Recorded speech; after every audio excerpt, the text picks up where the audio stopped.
Sir నమస్కారం sir. నమస్తే అండి. సార్ ఇళయరాజా గారి బయోపిక్ రాబోతుంది sir. Star hero Dhanush Ilaiyaraaja గారి రోల్‌లో కనిపించబోతున్నారు. సో, అందుకు సంబంధించిన ఫస్ట్ లుక్‌ని కూడా రిలీజ్ చేయడం చూస్తున్నాం. మరి సినిమాలో ఏం చూపించబోతున్నారు? ఇళయరాజా గారి అసలు బయోగ్రఫీ ఏంటి? మీ ఒపీనియన్స్ దీనిపై సినిమా పైన?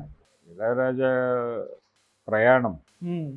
ఇళయరాజా సంగీత ప్రయాణం సినిమా అది ఫస్ట్ లుక్ రిలీజ్ చేశారు వాళ్ళు. పాత మెడ్రాస్ నగరంలో ఒక హార్మోని తగిలించుకున్నటువంటి ఒక యువకుడు అలా నిలబడి ఉన్నటువంటి స్నాప్ ఒకటి రిలీజ్ చేశారు. ధనుష్ చేస్తున్నాడు ఇళయరాజా క్యారెక్టర్ అనేది మనకు తెలుసు, అందరికీ తెలిసిన విషయమే. అయితే ఇళయరాజా ప్రయాణం కొంచెం అంటే ఆయన ఇప్పుడు ఉన్నటువంటి స్థానం, ఆయన్ని ఎస్ఐ జ్ఞాని అంటారు. అంటే సంగీత జ్ఞాని అని మాత్రమే కాకుండా సినిమా సంగీతంలో ఆయనది ఒక ట్రెండ్. ఎంఎస్ విశ్వనాథన్ లాంటి సంగీత దిగ్గజం నేను ఇళయరాజా ఫ్యాన్ని అని వేదిక మీద చెప్పాడు ఆయన. అది ఇళయరాజా రేంజ్. ఈ స్థాయి సాధించడానికి ప్రారంభం ఏమిటి అనేది, పావలర్ బ్రదర్స్ అనే పేరుతో వీళ్ళు కమ్యూనిస్ట్ పార్టీకి కొంత సన్నిహితంగా ఉండేటువంటి గ్రామం నుంచి వచ్చినటువంటి వాళ్ళు పావలర్ బ్రదర్స్. వీళ్ళు ఇళయరాజా, గంగయ్య అమరన్, వీళ్ళిద్దరు అన్నదమ్ములు. వీళ్ళతో పాటు ఇంకొక బ్రదర్ ఉండేవాడు, ఒక అన్నగారు ఉండేవాడు. ఈ అన్నగారు పావలర్ బ్రదర్స్ అనేటువంటి సంస్థని ప్రారంభించిన అతను ఆయనకి కొంత లెఫ్ట్ సంబంధాలు ఉండేవి వామపక్షాలతో. అందుకని ఇది మొదట ఇక్కడ ప్రజానాట్య మండలి నిర్వహించిన పాత్ర అక్కడ వీళ్ళ ట్రూప్ నిర్వహించేది. వీళ్ళ ఊరికి పక్క ఊరు కావచ్చు, లేదు వీళ్ళు చేస్తున్న ప్రయాణంలో కలిసినటువంటి మిత్రుడు కావచ్చు భారతీరాజాతో వీళ్ళకి చిన్నప్పటి నుంచి అనుబంధం ఉంది. భారతీరాజా గారు ఒక చిన్న ప్రభుత్వోద్యోగం చేస్తూ నాటకాలు ఆడేవాడు. ఆ నాటకాల్లో నుంచి సినిమాల్లోకి వచ్చాడు ఆయన. రంగస్థలం మీద ఆయన ఈ పావలర్ బ్రదర్స్తో వీళ్ళ కచేరీతో పాటు లింక్ అయి ఉన్నటువంటి కల్చరల్ ప్రోగ్రాంలో నాటకాలు వేసేవాడు భారతీరాజా. ఆ నాటకాలలో ఆయన రకరకాల పాత్రలు చేసేవాడు. నటుడిగా ఆయన వేదిక మీద ఉండేవాడు. ఈ క్రమంలోనే వీళ్ళకి పరిచయాలు ఏర్పడినాయి. ఈ పరిచయాలు తర్వాత ఆయన సినిమాల్లోకి వెళ్ళిపోయాడు. సినిమాల్లోకి వెళ్ళిపోయిన తర్వాత మేము కూడా సినిమాల్లోకి వస్తామని వీళ్ళు అడిగినప్పుడు మెడ్రాస్ తీసుకెళ్ళాడు. మెడ్రాస్ తీసుకెళ్ళినప్పుడు వీళ్ళు కాలు పెట్టారు, కానీ ఏం చేయాలో తెలియదు. ఈరోజు ఖర్చులకు డబ్బులు ఉన్నాయి, రేపు ఉంటాయో ఉండవో తెలియదు. ఇటువంటి కండిషన్లో వీళ్ళతో రోజువారీ సినిమాల్లో ఏదో పని చేస్తే తప్ప వీళ్ళ జీవనం వెళ్ళదు. కానీ అక్కడ అవకాశాలు ఉన్నాయో లేదో తెలియదు, లేవనేది స్పష్టం. ఏదో పద్ధతిలో ఎక్కడో చోట అకామిడేట్ చేయాలి వీళ్ళని. ఈ అకామిడేట్ చేయడానికి టైం పడుతుంది కాబట్టి ఈ లోపల ఏం చేయాలి అని భారతీరాజా ఆలోచించి బాలసుబ్రహ్మణ్యం దగ్గర ప్రవేశపెట్టాడు వాళ్ళు. ఓకే. బాలసుబ్రహ్మణ్యం గారు అప్పుడు కచేరీలు చేసేవాడు, సినిమా సింగర్గా కొనసాగుతూ. ఘంటసాల గారు ఉన్నారు. ఇంకా ఘంటసాల గారు ఉన్న టైంలో పెద్ద హీరోలందరికీ ఆయనే పాడేవాడు. కమెడియన్స్కి చంద్రమోహన్ లాంటి లేదా కృష్ణ, శోభన్ బాబు లాంటి హీరోలకి ఈయన పాడేవాడు. అక్కడికి శోభన్ బాబు గారు అబ్జెక్ట్ చేసేవాడు, ఘంటసాల గారే పాడాలి నాకని ఇన్సిస్ట్ చేసి పాడించుకునేవాడు ఆయన. ఈ పరిస్థితుల్లో తన జీవన భృతి కోసం ఆయన ఒక ఆర్కెస్ట్రాని మెయింటైన్ చేసేవాడు టూర్లు వెళ్ళటానికి. ఆ ట్రూప్లో ఇళయరాజాని జాయిన్ చేశాడు. ఇళయరాజా, గంగయ్య అమరన్ వీళ్ళు జాయిన్ అయిపోయారు. ఆ తర్వాత ఆ ట్రూప్తో కొనసాగారు వీళ్ళు, బాలసుబ్రహ్మణ్యం ట్రూప్తో. ఈ ప్రాసెస్లో జీకే వెంకటేష్ దగ్గర ప్రవేశపెట్టాడు ఆయన. జీకే వెంకటేష్ గారు మ్యూజిక్ డైరెక్టర్, తెలుగుడే. కాకపోతే ఆయన బయట భాషల్లో ఎక్కువ సినిమాలకు పనిచేశాడు, మలయాళం ఆ ఏరియాలో. అందుకని చాలామంది ఆ ప్రాంతపు మనిషి అనుకుంటారు, కానీ ఆయన తెలుగువాడే. జీకే వెంకటేష్ గారి దగ్గర ప్రవేశపెట్టారు ఇళయరాజాని. ఆయన దగ్గర అసిస్టెంట్గా చేరాడు. చేరిన తర్వాత ఆయన దగ్గర చాలా తొందరగానే ప్రూవ్ చేసుకున్నాడు, ఒక మంచి టాలెంటెడ్ మ్యూజిక్ డైరెక్టర్ని నేను ప్రపంచానికి పరిచయం చేయబోతున్నాను అనేటువంటి కాన్ఫిడెన్స్ని జీకే వెంకటేష్లో నింపాడు. ఓకే. ఆ తర్వాత జీకే వెంకటేష్ కొంత రిలాక్స్ అయిపోయాడు ఇళయరాజా అక్కడ చేరిన తర్వాత. అసలు మొదట ఈయన పేరేమిటి, డానియల్ రాజా. ఈ డానియల్ రాజా ఇళయరాజాగా మారాడు. ఆయన మొదట్లో అన్ని వ్యసనాలు ఉండేవి ఆయనకి. స్మోకింగ్ ఉండేది, డ్రింకింగ్ ఉండేది, ఇవన్నీ ఉండేవి. కానీ క్రమంగా అన్నీ పరిహరించుకున్నాడు.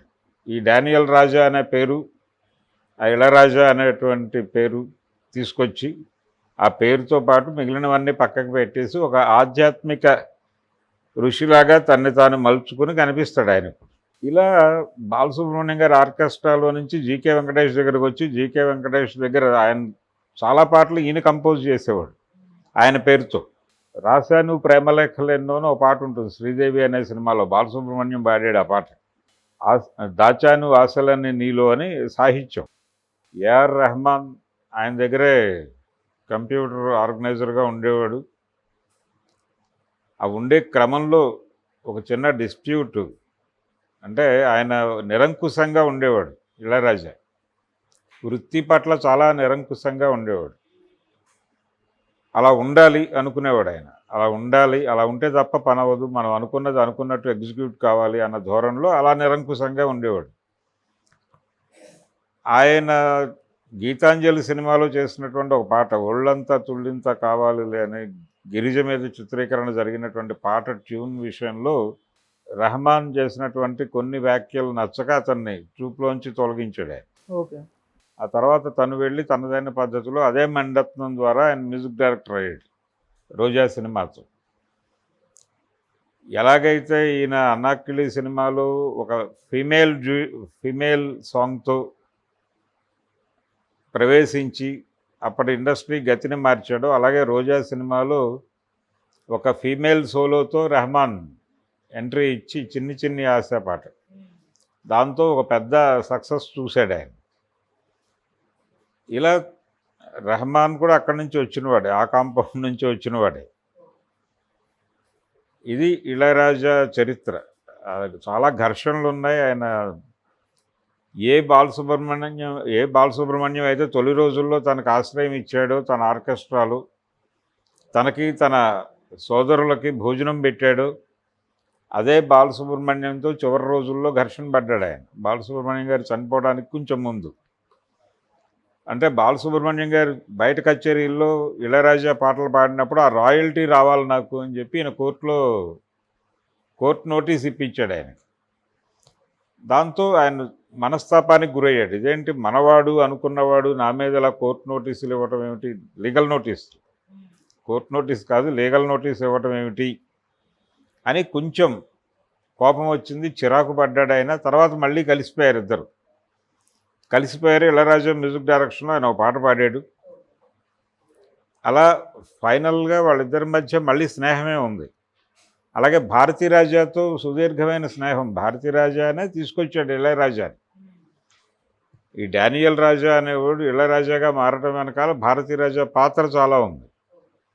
అటువంటి భారతీరాజాతో కూడా ఘర్షణ పడ్డాడు. ఇళయరాజా గారు ఎక్కడ అవతల వాళ్ళు తాను అనుకున్న పద్ధతిలో వెళ్ళేటప్పుడు అవతల వాళ్ళు ఎవరైనా తనకి ఇబ్బంది కలిగిస్తే వాళ్ళు మన అని చూసుకునేవాడు కాదు, ఆ యుద్ధం చేసేవాడు. ఎల్వి ప్రసాద్ గారు ఆ రోజుల్లో ఆయనకి ఒక రికార్డింగ్ చేసుకోవడానికి ఒక అవకాశం కల్పించాడు. ఆయన ప్రసాద్ స్టూడియోస్లో ఒక ఏరియా ఆయనకి ఇచ్చేసాడు ఇళయరాజాకి, నువ్వు ఇక్కడ స్టూడియో కట్టుకొని నువ్వు కానీ అని. అయితే అది దాదాపు ఇళయరాజా సొంత స్టూడియోగానే నడిచింది సుదీర్ఘకాలం, దశాబ్దాల తరబడి నడిచిన తర్వాత రీసెంట్గా ప్రసాద్ గారి వారసులు నోటీసులు ఇచ్చారు, ఖాళీ చేసేయండి, మేము వేరే పర్పస్కి వాడదాం అనుకుంటున్నామని. ఆయన గాయపడి వాళ్ళతో లీగల్ ఫైట్ చేశాడు. ఫైనల్గా కోర్టు నుంచి వాళ్ళకే అనుకూలంగా జడ్జిమెంట్ వచ్చింది, తను ఖాళీ చేయక తప్పలేదు. ఇలాంటి అనేక యుద్ధాలు చేశాడు ఆయన. అలాగే కొత్త సింగర్స్ని పట్టుకొచ్చాడు. మ్యూజిక్ డైరెక్టర్స్తో ఘర్షణ పడేవాడు ఆయన, వెటకారంగా మాట్లాడేవాడు. ఆయనలో పోయిట్ కూడా ఉన్నాడు. ఆయన పాటలు రాస్తాడు, పాటలు పాడతాడు, మ్యూజిక్ చేస్తాడు, ఏదైనా చేయగలడు ఆయన. అలాగే తను మ్యూజిక్ చేసేటువంటి సినిమాల స్క్రిప్ట్కి సంబంధించి అడిగితే సలహాలు చెప్తాడు. సినిమాని ఇన్ టోటల్గా ప్రేమించినటువంటి మ్యూజిక్ డైరెక్టర్ ఆయన. అంటే కాంటెంపరీ మ్యూజిక్ డైరెక్టర్లు సక్సెస్ చూసినటువంటి మ్యూజిక్ డైరెక్టర్లుగా చక్రవర్తి, ఇళయరాజా, బప్పీ లహిరి అని మాట్లాడతారు కానీ కంపారిటివ్గా చక్రవర్తిలో కూడా ఈ లక్షణాలు ఉండేవి. ఆయనకు కూడా టోటల్ సినిమా మీద కమాండ్ ఉండేది. బప్పీ లహిరి కొంత డిఫరెంట్ వీళ్ళతో పోలిస్తే. వీళ్ళిద్దరూ అన్ని విషయాల్లోనూ ఇన్వాల్వ్ అయ్యేవాళ్ళు. ఆ ధోరణి ఆ తర్వాత వచ్చినటువంటి మ్యూజిక్ డైరెక్టర్స్లోనూ, ఆ ముందు ఉన్నటువంటి మ్యూజిక్ డైరెక్టర్స్లోనూ కనిపించదు. ఓకే. అది వీళ్ళ ప్రత్యేకత. అలా దక్షిణ భారత చలనచిత్ర సంగీతానికి ఒక ఐకాన్గా నిలబడ్డాడు ఇళయరాజా సుదీర్ఘకాలం. రాజేశ్వరరావు గారు అంటే ఒక లెక్క ప్రకారం చూస్తే ప్రయోగాత్మక సంగీతం అందించినటువంటి దక్షిణ భారత సంగీత దర్శకుల పరంపర గురించి మాట్లాడాల్సి వస్తే సిఆర్ సుబ్రహ్మణ్యం గురించి మాట్లాడాలి, సాలూరు రాజేశ్వరరావు గురించి మాట్లాడాలి, కేవి మహాదేవన్ గురించి మాట్లాడాలి. ఆ తర్వాత స్థానంలో ఇళయరాజానే ఉంటాడు. రెహమాన్కి కూడా ఇళయరాజా నుంచి ఒక పేజీ కేటాయించాలి, కానీ ఆ పరంపరలో చూస్తే సాలూరి మహాదేవన్ తర్వాత ప్లేసు ఇళయరాజాది. అది ఇళయరాజా గారి జీవితం, ఆయన సాధించిన విజయాలు, ఆయన ప్రభావం, భారతీయ సంగీతం మీద ఇళయరాజా ప్రభావం, భారతీయ సినిమా సంగీతం మీద కూడా ఇళయరాజా ప్రభావం ఉంది. ఇళయరాజా ట్యూన్స్ చాలా హిందీలో కాపీ చేశారు. ఇవన్నీ చూసే తర్వాత ఆయన చాలా కట్టుదిట్టమైన, అంటే తమ ట్యూన్లు ఎవరు కాపీ చేయకుండా అలా కట్టుదిట్టమైన చట్టబద్ధమైన ఏర్పాట్లు చేసుకున్నాడు తన చుట్టూ. అందులో భాగంగా చాలామంది డైరెక్టర్లతోనూ ప్రొడ్యూసర్లతోనూ కూడా ఘర్షణలు పడ్డాడు ఆయన. అటువంటి అరుదైనటువంటి కొంచెం కాంట్రవర్షియల్గా కనిపించేటువంటి ఘర్షణాత్మక వైఖరి అనుసరించేటువంటి విపరీతమైన టెంపర్మెంటు, విపరీతమైన ప్రతిభ ఉన్నటువంటి సంగీత దర్శకుడు, అరుదైన వ్యక్తి ఇళయరాజా.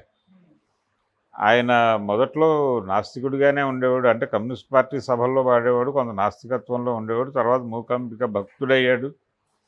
ఆ తర్వాత ఆయనలో విపరీతమైన ఆధ్యాత్మిక చింతన, గెటప్పే మారిపోయింది. అంటే ఎర్లీ డేస్లో ఆయన మ్యూజిక్ డైరెక్టర్ కావడానికి ముందు జీకే గారి దగ్గర పనిచేసే రోజుల్లో నాతో కలిసి తాగేవాడు ఇళయరాజా అని చెప్పి రజనీకాంత్ ఒక మీటింగ్లో చెప్పాడు. ఆయన 1000 చిత్రాల సందర్భంగా జరిగిన సభలో మాట్లాడాడు. అవును. ఆ తర్వాత ఈయన డివోషనల్ లైన్లోకి వెళ్ళిన తర్వాత అసలు టోటల్గా ఒక సాధువులాగా తయారయ్యాడు. అలా ఇప్పుడు చూసేటువంటి సాధువులో కూడా టెంపర్మెంట్ ఉంది అనేది మన ఎల్వి ప్రసాద్ గారి కాంపౌండ్ ఖాళీ చేసే రోజున ఆయన్ని చూస్తే అర్థమైంది ప్రపంచానికి. ఆయనలో స్టార్టింగ్ డే ఏ టెంపర్మెంట్ ఉందో ఇప్పటికీ అదే టెంపర్మెంట్ ఉంది అని. ఈ రోజుకి సంగీతం చేయగలిగిన సత్తా ఉంది ఆయనకి. ఈ వయస్సులో కూడా ఆయన నిలబడి ఒక అంటే కొత్త తరహా సంగీతాన్ని ఇచ్చి ఒక నడక నేర్పే ప్రయత్నం. ఒక రకంగా కొత్త దర్శకులందరికీ ఇళయరాజా వరం. కొత్త ఐడియాలతో వచ్చినటువంటి ప్రతి డైరెక్టర్ ఇళయరాజాతోనే సక్సెస్ కొట్టారు. శివ సినిమాలో రామ్ గోపాల్ వర్మ చేసిన పని ఎంత ఉందో ఆర్ఆర్తో ఇళయరాజా చేసిన పని అంత ఉంది. ఆ సినిమాలో ఒక సీన్ ఉంటుంది, కాలేజీలో స్టూడెంట్స్ కొట్టుకునే సీన్. అంటే నాగార్జున జేడి చక్రవర్తి వెనకాల పరిగెత్తుకుంటూ వెళ్ళి కొడతాడు, క్లాసుల లోపలికి జొరబడి కొడతాడు. అక్కడ ఒక విషాద సంగీతాన్ని ఆర్ఆర్గా సెట్ చేశాడు ఆయన. ఇదేంటి యాక్షన్ సీన్లో ఇలా మీరు వైలెన్స్ తీసుకుని విషాదంగా వెళ్ళారు అని అడిగాడు ఆయన. అడిగితే చెప్పాడు, సరస్వతీదేవి ఏడుస్తోంది అనేది నా సెన్స్. అంటే కాలేజీలో ఇలా కొట్టుకోవటం అనేది చూసి సరస్వతీదేవి హృదయం తల్లడిల్లి దాన్ని ఆర్ఆర్గా వాడాను నేను అన్నాడు ఆయన. ఆ లెవెల్లో ఉండేది ఆయన. అట్లా మణిరత్నం తీసినటువంటి సినిమాలు అలాగే ఒక రకంగా భారతీరాజా గారి సినిమాలు. ఆయన మొదటి సినిమా నుంచి ఈయనే మ్యూజిక్ డైరెక్టర్. భారతీరాజా గారి ప్రతి సినిమాకి ఈయనే సంగీత దర్శకుడిగా ఉండేవాడు. తర్వాత ఆయన కూడా చివరిలో రెహమాన్ని వాడాడు. 16 వయదులే సినిమా ప్రారంభమైంది. ఆ సినిమాకి ఇళయరాజా గారు ఇచ్చినటువంటి ట్యూన్ సిరిమల్లె పువ్వ సిరిమల్లె పువ్వ అనేది తెలుగులో యథాతథంగా చక్రవర్తి గారు వాడారు 16 ఏళ్ల వయసు సినిమాకి. అక్కడి నుంచి ఇళయరాజాతో ప్రయాణం, భారతీరాజాకి ఇళయరాజాకి, భాగ్యరాజా ఇళయరాజా, ఇలా మొత్తం క్రియేటివ్ డైరెక్టర్స్ ఎవరైనా సరే వంశీ ఇళయరాజా. అలాగే విశ్వనాథ్ గారితో ఆయన చేసిన సినిమాలు, ఆయన చేసినటువంటి పాటలు, అలాగే బాపు గారితో ఆయన చేసిన సినిమాలు 2 సినిమాలు చేశాడు. మంత్రి గారి వియంకుడు, శ్రీరామరాజ్యం. ప్రతి క్రియేటివ్ డైరెక్టరు ఇళయరాజా ఉంటే మన పని సగం అయిపోతుంది అని భావించేవాళ్ళు. ఆయన మనకి లేని ఆలోచనలు కూడా ఆర్ఆర్లో క్రియేట్ చేస్తాడు, సినిమాని ఎన్హాన్స్ చేస్తాడు, నెక్స్ట్ లెవెల్కి తీసుకెళ్తాడు అనేటువంటి ఒక నమ్మకంతో ఆయన చేతిలో పెట్టేవాళ్ళు సినిమాని. సితార సినిమా ఆర్ఆర్ అయ్యే వరకు ఆ సినిమా చూసినటువంటి ఏ డిస్ట్రిబ్యూటరు కొనడానికి సిద్ధపడలేదు. దాని ఆర్ఆర్ కంప్లీట్ అయిన తర్వాత విత్ మ్యూజిక్ సినిమా చూసిన తర్వాత కొన్నారు. అది ఇళయరాజా గొప్పతనం. మరి ఆ వ్యక్తి జీవితాన్ని తెర మీద చూపించేటప్పుడు ఆయన సంగీతంలో చేసినటువంటి ప్రయోగాలు, అలాగే వ్యక్తిగా ఆయన ప్రయాణంలో ఉన్నటువంటి వైరుధ్యాలు, వైవిధ్యాలు, వీటన్నిటినీ కూడా తెర మీద పలికించగలిగితే ప్రపంచవ్యాప్తంగా ఉన్నటువంటి ఇళయరాజా అభిమానులందరూ ఆ సినిమా చూసే ఛాన్స్ అయితే ఉంటుంది. Okay sir, thank you so much sir. Thank you.